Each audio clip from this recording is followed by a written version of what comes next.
Bienvenue à tous dans ce podcast. Nous allons plonger dans l'univers, un peu technique et rigoureux, de la formation réglementaire autour de la FIS et des IOBSP. C'est comme, c'est comme un guide complet pour sécuriser le parcours emprunteur. Absolument. Exactement. On va décortiquer. Les différentes parties de ce support. On parle ici de la fiche FIS, de ses objectifs, et également du rôle clé du courtier en crédit, l'IOBSP, n'est-ce pas? Oui, tout à fait. On voit que le document est structuré autour de grandes parties.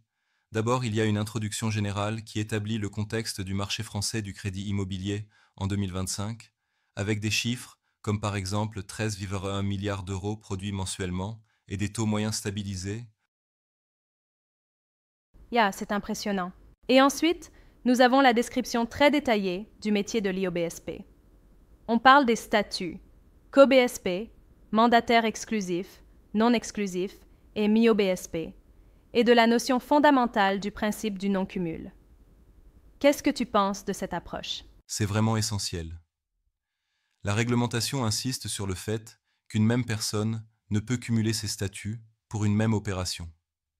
C'est crucial parce que, ça conditionne non seulement la sécurité juridique, mais aussi la transparence Bien pour le dit. client.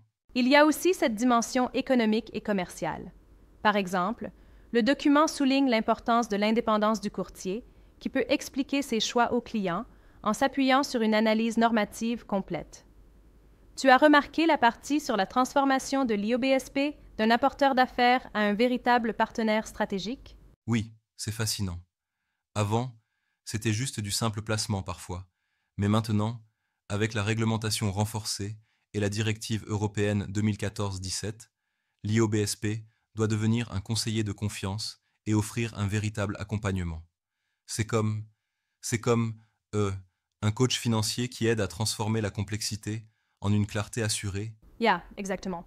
Intéressant aussi, cette approche pédagogique, adoptée dans le document. On voit une méthodologie en 4 piliers qui va du normatif à l'analyse de cas réels. C'est une façon, de rendre le cours non seulement théorique, mais aussi opérationnel. Tu ne trouves pas? Oui, tout à fait. Le fait d'aligner les études de cas réels, par exemple avec des sanctions de l'ACPR pour non-respect du principe de non-cumul, permet de comprendre concrètement les risques et erreurs Ça potentielles. donne vraiment un aspect pratique. Dans ce contexte, il y a aussi cette réflexion sur l'évolution du marché du courtage. Le support mentionne, par exemple, que 35 247 IOBSP sont immatriculés à l'ORIAS, ce qui représente environ 38 des crédits immobiliers en France. C'est un chiffre fort qui montre l'importance de ces acteurs. Absolument. Et ce positionnement sur le marché est accompagné d'une montée en compétences en formation continue et d'une digitalisation des processus. Tu sais, il est indiqué que la formation continue obligatoire est de 7 heures par an. C'est un investissement dans la qualité du service. C'est nécessaire pour rester à la page. Tout à fait. Mais tu ne trouves pas que cette obligation de formation et le renforcement des contrôles risquent aussi de créer une sorte de surcharge administrative pour les professionnels? C'est une bonne question. Certes, il y a une charge administrative supplémentaire, mais c'est justement ce qui permet de sécuriser l'activité. Par exemple, l'accent est mis sur la mise en place de procédures internes traçables et de checklists de conformité, ce qui, en retour, protège le courtier et renforce la confiance du client. Je suis d'accord.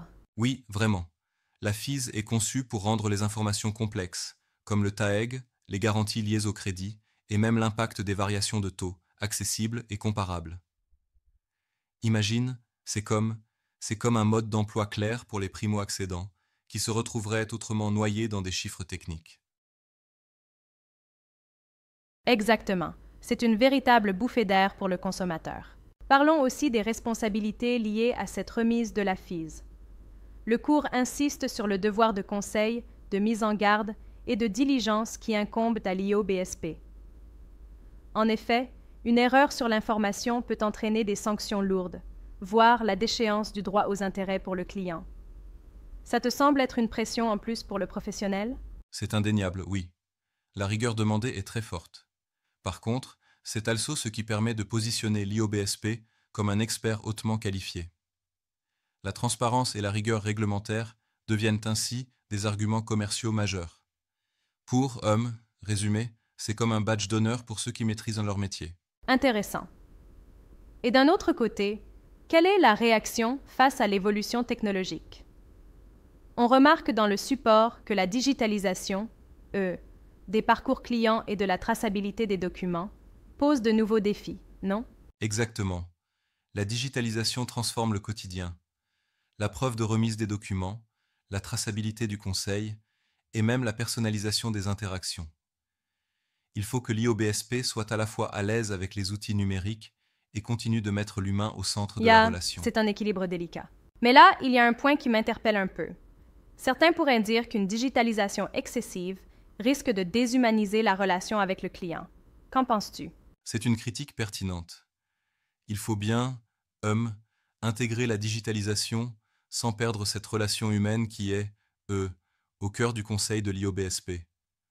Le support insiste justement sur ce point. L'outil digital doit venir en complément et non en remplacement des interactions personnelles. C'est exactement ça. Très bien. Revenons donc sur l'utilisation stratégique de la FIS. Selon le document, en plus d'être un outil de transparence, elle doit transformer une obligation réglementaire en une opportunité commerciale. Comment y parvient-elle? La FIS, en standardisant les informations, permet aux courtiers d'expliquer en toute transparence les différences entre plusieurs offres, améliorant ainsi la qualité du conseil fourni. C'est comme un support pédagogique qui permet de justifier la recommandation auprès du client. C'est une vraie valeur ajoutée. Et je vois, le document aborde aussi, la nécessité de mettre en place des grilles de conformité et des procédures de gestion des dossiers. Cela semble crucial pour anticiper les contrôles de l'ACPR. Tu veux bien détailler ce point? Bien sûr.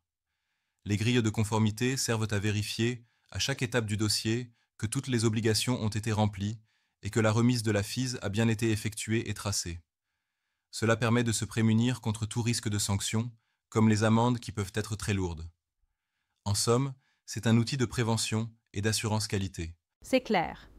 Et aussi, on voit dans le support une partie sur le cadre juridique et réglementaire de l'interaction entre l'IOBSP et la FIS, avec des références précises au texte du Code monétaire et financier et du Code de la consommation. Cela semble tellement détaillé. Quel est, selon toi, l'avantage de cette rigueur normative? Le principal avantage, c'est la sécurité. En se référant constamment aux textes officiels comme l'article L. 519.1 ou l'article L. 313.7, le professionnel peut faire preuve de rigueur et d'objectivité dans son conseil.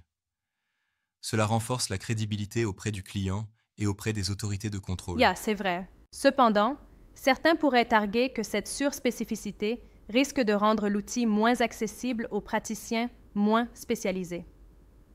Ne penses-tu pas que c'est un risque? C'est un point de vue intéressant. Mais je dirais que la formation continue et les annexes pédagogiques, comme les FAQ structurés et les modèles pratiques, sont justement là pour démocratiser ces connaissances complexes. L'objectif est d'accompagner tous les professionnels, même ceux dont le niveau de connaissance technique est moins approfondi. C'est vrai. Pour conclure, on voit clairement que ce support de formation est pensé pour être exhaustif et opérationnel. Il ne s'agit pas d'un document théorique, mais bien d'un véritable guide pratique pour naviguer dans le monde de l'intermédiation en crédit et de la FIS. Absolument. Il offre les clés pour transformer les contraintes réglementaires en avantages concurrentiels et pour sécuriser la relation client en faisant de la transparence un argument majeur.